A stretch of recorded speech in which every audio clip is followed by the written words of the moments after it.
Current affair के 5वें series में पुनः आपका स्वागत है। जैसा कि हम लोग अभी तक 4 सीरीज पढ़ चुके हैं, राजनीतिक परिदृश्य, राजनीतिक घटनाक्रम, और अभी क्या हम लोग पढ़ने जा रहे हैं, पर्यावरण एवं जैव विविधता। तो इसमें कुछ कुछ टॉपिक है। जैसे कि टॉपिक की बात करें तो भारत में, टॉपिक आप देख पा रहे होंगे, टॉपिक है जैसे कि भारत में मुख्यालय के साथ इंटरनेशनल बिग कैट अलायंस की स्थापना को मंजूरी, भारतीय पेंगोलिन संरक्षण परियोजना, उसके बाद राष्ट्रव्यापी जल शक्ति अभियान कैच द रैन 2024 का शुभारंभ, ये हो गया। उसके बाद और टॉपिक है देश के पांच अन्य आर्द्र भूमि क्षेत्र रामसर स्थलों की सूची में शामिल। ठीक है। 4 वर्षों में देश में तेंदुओं की संख्या में 7.95% की वृद्धि। वर्ष 2022 की गणना रिपोर्ट, प्रोजेक्ट चीता। ठीक है, ये हम लोग अभी टॉपिक को कंप्लीट करेंगे। हम लोग देखते हैं, ये हम लोग पार्ट 4 पढ़ रहे हैं, पर्यावरण एवं जैव विविधता। इसमें हम लोग टॉपिक से स्टार्ट करते हैं। हमारे सामने जो टॉपिक है अभी,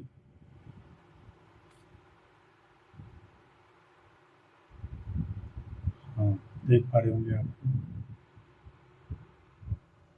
भारत में मुख्यालय के साथ इंटरनेशनल बिग कैट अलायंस की स्थापना को मंजूरी।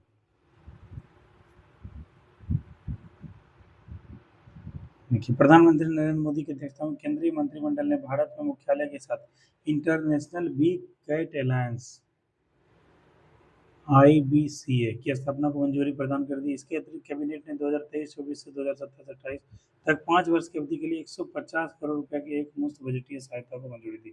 इसमें हम लोग देखते हैं बिग कैट अलायंस क्या है। बिग कैट अलायंस एक बहुउद्देशीय बहु एजेंसी गठबंधन हुआ जिसमें 96 बिग कैट वाले देशों, बिग कैट के संरक्षण में रुचि रखने वाले देशों, संरक्षण भागीदारों और वैज्ञानिक संगठनों का समूह होगा। ठीक है, ये हो गया। इसके बाद आगे हम लोग देखते हैं इसका उद्देश्य क्या है। इसका उद्देश्य देशों के बीच आपसी सहयोग, से संरक्षण एजेंडे को आगे बढ़ाना, इससे व्यापक आधार पर बहुआयामी दृष्टिकोण बनाने में मदद मिलेगी। आपसी सहयोग, व्यापक आधार पर बहुआयामी दृष्टिकोण। 7 बिग कैट में शामिल कौन कौन से हैं? बाघ, शेर, तेंदुआ, हिम तेंदुआ, प्यूमा, जगुआर, चीता। ये सब किसकी श्रेणी में आते हैं? बिग कैट की श्रेणी में। 7 बिग कैट हैं, बाघ हैं, शेर हैं, तेंदुआ, हिम तेंदुआ, प्यूमा, जगुआर और चीता। इसमें क्या है कि भारत में 5 बिग कैट जैसे ही बाघ, शेर, तेंदुआ, हिम तेंदुआ और चीता पाए जाते हैं। चीता नामीबिया से लाए गए थे। बाघ, शेर, तेंदुआ, हिम तेंदुआ, चीता पाए जाते हैं। जिसमें क्या है, जगुआर नहीं पाया जाता, प्यूमा नहीं पाया जाता। गौरतलब है कि बाघों व अन्य बिग कैट के और इसकी कई लुप्तप्राय प्रजातियों के संरक्षण में भारत की अग्रणी भूमिका को स्वीकार करते हुए प्रधानमंत्री नरेंद्र मोदी ने वर्ष 2019 में ग्लोबल टाइगर डे के अवसर पर अपने भाषण के दौरान एशिया में अवैध शिकार को रोकने के लिए वैश्विक नेताओं को गठबंधन का आह्वान किया था। अवैध शिकार, इस क्रम में उन्होंने 9 अप्रैल 2023 को भारत के प्रोजेक्ट टाइगर के 50 वर्ष पूरे होने के उपलक्ष्य में इसे दोहराया। औपचारिक रूप से अंतर्राष्ट्रीय बिग कैट अलायंस लॉन्च करने की घोषणा की थी। अब देखिए बिग कैट क्या है कि IUCN की लाल सूची, रेड डाटा बुक में क्या है, लुप्त प्राय की श्रेणी में आता है, जो कि वन्यजीव संरक्षण अधिनियम 1972 की अनुसूची में दर्ज है। चलिए, ये तो हो गया। इसमें हम लोग 7 बिग कैट को हम लोग देखे और इसकी शुरुआत 2019 में ही प्रधानमंत्री जी ने घोषणा की थी। और क्या है कि 9 अप्रैल 2023 को प्रोजेक्ट टाइगर के 50 वर्ष पूरे हुए। तो ये हो गया। अब हम लोग देखते हैं राष्ट्रव्यापी जल शक्ति अभियान कैच द रेन। इसके बारे में थोड़ा हम लोग पढ़ते हैं। केंद्रीय जल शक्ति मंत्री गजेंद्र सिंह शेखावत ने 9 मार्च 2024 को नई दिल्ली में राष्ट्रव्यापी जल शक्ति अभियान कैच द रेन 2024 का शुभारंभ किया। इस अभियान का विषय है नारी शक्ति से जल शक्ति। ठीक है, ये है इसमें क्या है, इससे नारी शक्ति व जल संसाधन के दीर्घकालिक प्रबंधन के बीच मजबूत संबंध स्थापित होगा। नेक्स्ट हम लोग देखते हैं। उल्लेखनीय है कि यह अभियान पेयजल और स्वच्छता विभाग के सहयोग से राष्ट्रीय जल मिशन, जल संसाधन, नदी विकास और गंगा कायाकल्प विकास विभाग के अंतर्गत आता है। केंद्रीय मंत्री ने 2 पुस्तकों जल शक्ति अभियान 2019 से 2023 journey for sustainable water future और महिला शक्ति की 101 झलक जल जीवन मिशन के प्रिज्म के माध्यम से जारी किया। जल शक्ति अभियान कैच द रेन 2024 अभियान 30 नवंबर 2024 तक लागू रहेगा। इसमें जल संसाधन तक 30 नवंबर 2024 और 30 सितंबर को यूपीएससी का एग्जाम है। इसमें जल संसाधन संरक्षण के बारे में देश के सभी ग्रामीण और शहरी जिलों पर जोर दिया जाएगा। इसमें सभी ग्रामीण और शहरी जिलों में जल संसाधन के संरक्षण के बारे में इस अभियान में जल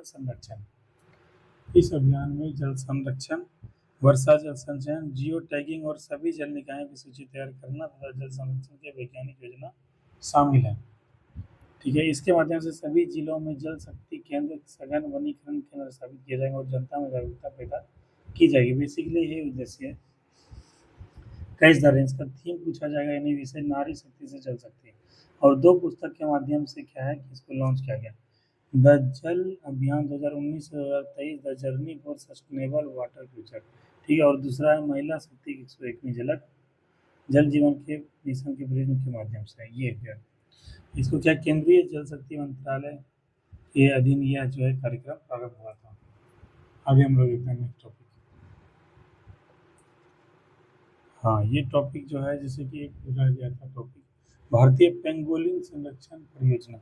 देखिए, पेंगोलिन की सुरक्षा के लिए शुरू की गई पेंगोलिन संरक्षण परियोजना पेंच टाइगर रिजर्व और सतपुरा टाइगर रिजर्व में सफल रही, क्योंकि वहाँ स्तनधारियों का प्रजनन शुरू हो गया है। तो पेंच टाइगर रिजर्व कहाँ पर है? सतपुरा टाइगर रिजर्व महाराष्ट्र मध्य प्रदेश में। पेंगोलिन जिसे स्केली इंट इंट ईटर्स के रूप में भी जाना जाता है, वह एकमात्र स्तनधारी है जो त्वचा बड़े कैरोटीन स्केल से ढका रहता है। एकमात्र स्तनधारी ये क्या है? पेंगोलिन क्या है? स्तनधारी है। इसका त्वचा बड़े केराटिन स्केल से ढका रहता है। दुनिया भर में पाई जाने वाली 8 प्रजातियां एशिया और अफ्रीका में 4 और भारत में 2 पाई जाती है, भारतीय पेंगोलिन और चीनी पेंगोलिन। 8 प्रजातियां दुनिया भर में पाई जाती है। भारतीय पेंगोलिन की मोटी पूंछ वाला पेंगोलिन भी कहा जाता है, यह भारतीय उपमहाद्वीप का मूल निवासी है। तो मोटी पूंछ वाला पेंगोलिन क्या भारतीय उपमहाद्वीप का मूल निवासी है? कह रहा है उसके व्यापार और अंतरराष्ट्रीय प्रतिबंध के बावजूद वे दुनिया के सबसे अधिक तस्करी वाले स्तनधारियों में से एक है। यह भारत, हिमालय के दक्षिण, बांग्लादेश, दक्षिणी नेपाल, श्रीलंका और पाकिस्तान के छोटे हिस्सों में पाया जाता है। ठीक है, ये हो गया जो कि IUCN की लाल रेड डाटा बुक में लुप्त प्राय की श्रेणी में है। चलिए हम लोग देखते हैं अगले टॉपिक। यह देश के 5 अन्य आर्द्र भूमि क्षेत्र रामसर स्थलों की सूची में शामिल है। इसको हम लोग समझते हैं थोड़ा। देश में 5 अन्य आर्द्र भूमि क्षेत्रों को रामसर स्थलों की सूची में शामिल किया गया। इस आशय के प्रमाण पत्र रामसर कन्वेंशन के महासचिव डॉक्टर मुसौदा मुंबा द्वारा अंतर्राष्ट्रीय वेटलैंड डे से 2 दिन पूर्व 30 जनवरी 2024 को केंद्रीय वन और पर्यावरण मंत्री भूपेंद्र यादव को नई दिल्ली में सौंपा गया। रामसर स्थलों की सूची में मतलब क्या है? 2 दिन पहले यानी 2 फरवरी को है। 2 फरवरी को wetland day. Reserve one Tamil Nadu में तथा 3 अंक वाला समुद्री पक्षी संरक्षण रिजर्व अधानास्मिसरी तथा मगधी केरल संरक्षण रिजर्व कर्नाटक में। इसे मिलाकर चलिए इसको हम लोग एक बार फिर से देखते हैं। तो हम लोग क्या देख रहे थे यहाँ पर? क्या है? रामसर स्थलों की सूची में शामिल किए गए नए भारतीय वेटलैंड में से 2 क्या है?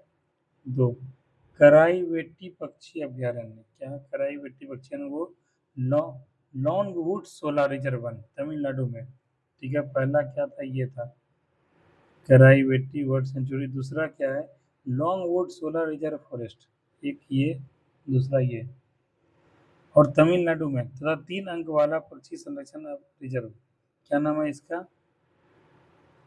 क्या है? अंक समुद्री बर्ड अंक समुद्री बर्ड कन्वेंशन रिजर्व, यानी अंक समुद्री पक्षी संरक्षण रिजर्व अगनाशिनी एस्चुरी और मगधी केरल संरक्षण रिजर्व कर्नाटक में। इन्हें मिलाकर रामसर स्थलों की सूची में भारतीय आर्द्र भूमि क्षेत्रों की संख्या कितनी हो गई है? अब 80 हो गई है। इन तीनों को हम लोग अलग से देखेंगे। ये है ये 1 नंबर अंक समुद्र पक्षी संरक्षण रिजर्व। दूसरा है अदनासिनी एस्चुरी, तीसरा है मगदी केरे संरक्षण रिजर्व, ठीक है, ये कर्नाटक में है। तो इस प्रकार से देखते हैं कि अब टोटल संख्या इतनी इसकी कितनी होगी, 80। केंद्रीय वन एवं पर्यावरण मंत्रालय के अनुसार वर्ष 2014 तक देश के 26 आर्द्रभूमि क्षेत्रीय रामसर स्थलों की सूची में शामिल थे तथा विगत 10 वर्षों में यह बढ़कर 80 हो गया। अकेले 2022 में 28 आर्द्रभूमि क्षेत्रों को रामसर स्थलों की सूची में शामिल किया गया था। तो एक बार हम लोग देखने का प्रयास करेंगे कि ये कौन कौन से रामसर साइट के कौन कौन से जो थे ये रामसर स्थल थे, ठीक है।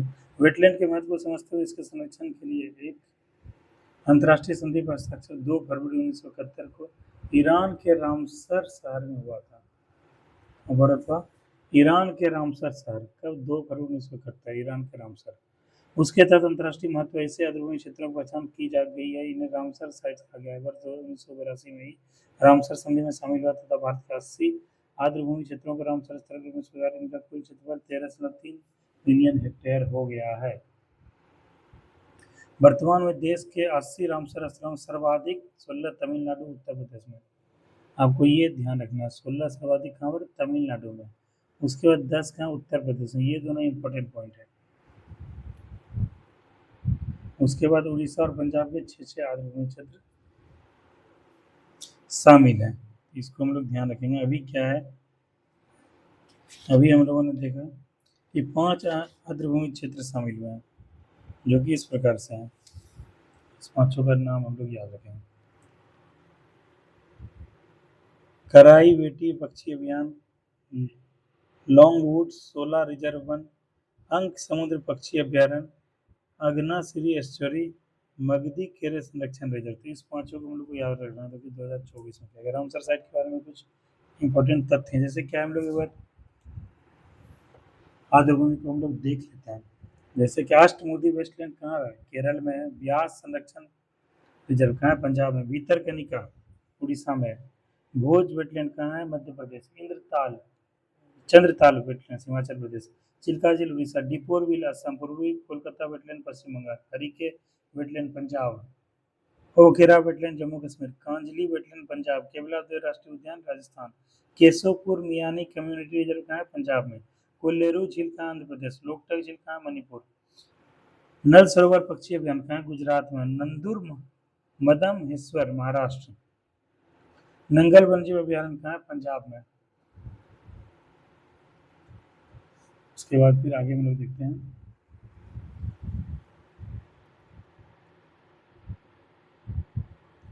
नवाबगंज पक्षी अभ्यारण्य कहाँ है, उत्तर प्रदेश में।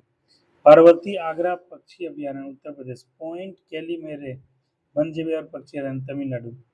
पोंग बांध झील हिमाचल प्रदेश। रेणुका झील हिमाचल प्रदेश। रोपर वेटलैंड पंजाब। रुद्र सागर झील त्रिपुरा।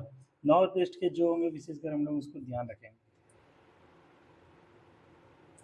समन झील पक्षी अभ्यारण्य उत्तर प्रदेश। सांभर झील राजस्थान। सैंडी पक्षी अभ्यारण्य उत्तर प्रदेश। सरसई नवर झील उत्तर प्रदेश। सस्तम कोट्टा झील कहाँ है, केरला में। सुरिनसर मानसर झील कहाँ है, जम्मू कश्मीर में। तो सो मोरिरी ये क्या है, ये एक बार आया था बिहार दरोगा में, ये हम लोग देखेंगे क्योंकि नॉर्थ ईस्ट में है और सेंसिटिव राज्यों में, इसको हम लोग ध्यान रखेंगे। तसो मोरिरी कहाँ है, लद्दाख में। ऊपरी गंगा नदी कहाँ है, उत्तर प्रदेश। बेम्बानाथ कोल वेटलैंड कहाँ है, केरला। वुलर झील कहाँ है, जम्मू कश्मीर। सुंदरबन वेटलैंड कहाँ है, पश्चिम बंगाल। आसन बराज कहाँ है, उत्तराखंड में। उसके बाद कंवर झील या कबरताल कहाँ है, बिहार में। लोनार झील कहाँ है, महाराष्ट्र में। समसपुर पक्षी अभ्यारण्य कहाँ है, उत्तर प्रदेश में। सुर सरोवर पक्षी अभ्यारण्य कहाँ है, उत्तर प्रदेश में। तसोकर वेटलैंड कहाँ कॉम्प्लेक्स है, ये भी लद्दाख में है। थोल झील गुजरात में। वाघवाना गुजरात। सुल्तानपुर राष्ट्रीय उद्यान हरियाणा। भिंडवास वन्यजीव अभ्यारण्य कहाँ, हरियाणा। रिव जादिया वन्यजीव अभ्यारण्य कहाँ, गुजरात। परनीरा वन्यजीव अभ्यारण्य कहाँ, उत्तर प्रदेश। हैदरपुर वेटलैंड उत्तर प्रदेश।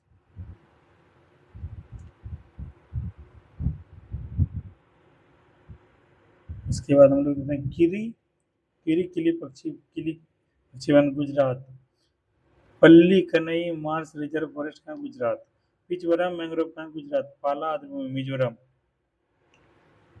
सांख्य सागर कहाँ, मध्य प्रदेश। कुथनुकुलम पक्षी one Tamil Nadu. Gulf of Mannar biosphere reserve Tamil Nadu. उसके बाद है बिम्बानाथ, अष्टम बिम्बानाथ तमिलनाडु। बेदा थंगल पक्षी अभयारण्य कहाँ है? तमिलनाडु। उदय मार्थडपुरम पक्षी अभयारण्य तमिलनाडु। सतकोसिया गोर्ज उड़ीसा। नंदा लेक गोवा। रंगनाथिट्टू पक्षी अभयारण्य कर्नाटक। सिरपुर वेटलैंड मध्य प्रदेश।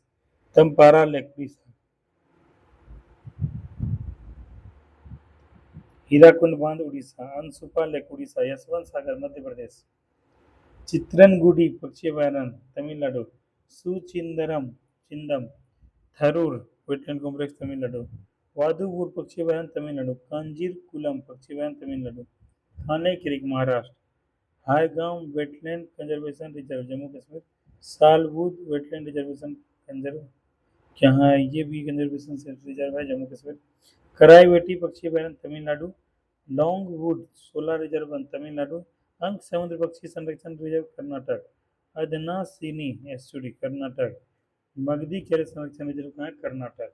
इस प्रकार से हम लोगों ने देखा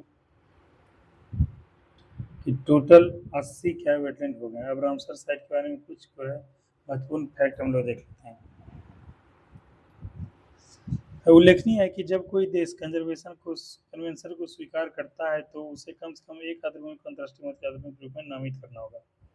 अभी तक विश्व में 171 रामसर कॉन्ट्रैक्टिंग पार्टियों के क्षेत्रों में 2.5 मिलियन वर्ग किलोमीटर में 2400 से अधिक रामसर साइटें हैं। विश्व की पहली साइट ऑस्ट्रेलिया में कोवर्क प्रायद्वीप थी, पहला साइट, जिसे 1974 में नामित किया गया था। सबसे अधिक रामसर साइटों वाले देश यूनाइटेड किंगडम 175 और मेक्सिको में 142 है। रामसर संरक्षण के अंदर बोलिविया का सबसे बड़ा क्षेत्र है, ये भी ध्यान रखें।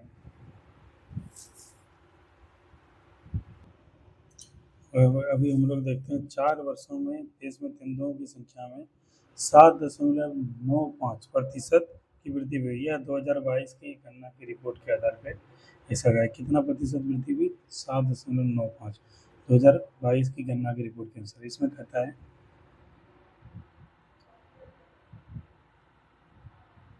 देश में तेंदुओं लियोपार्ड की गणना कितने वर्षों में होती है? 4 वर्षों में अंतराल पर होती है। ऐसी ताजा 5वीं ये जनगणना कौन सी गणना हुई? गणना 5वीं गणना हुई केंद्रीय पर्यावरण वन और जलवायु परिवर्तन मंत्री श्री भूपेंद्र यादव द्वारा 29 फरवरी 2024 को जारी की गई।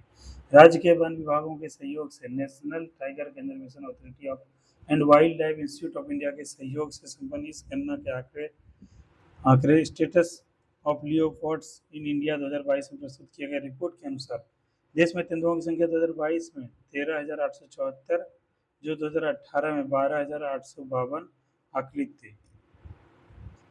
इस प्रकार से देखा जाए 2018 की तुलना में 2022 में देश के तेंदुओं की संख्या में 7.95 की वृद्धि हुई है।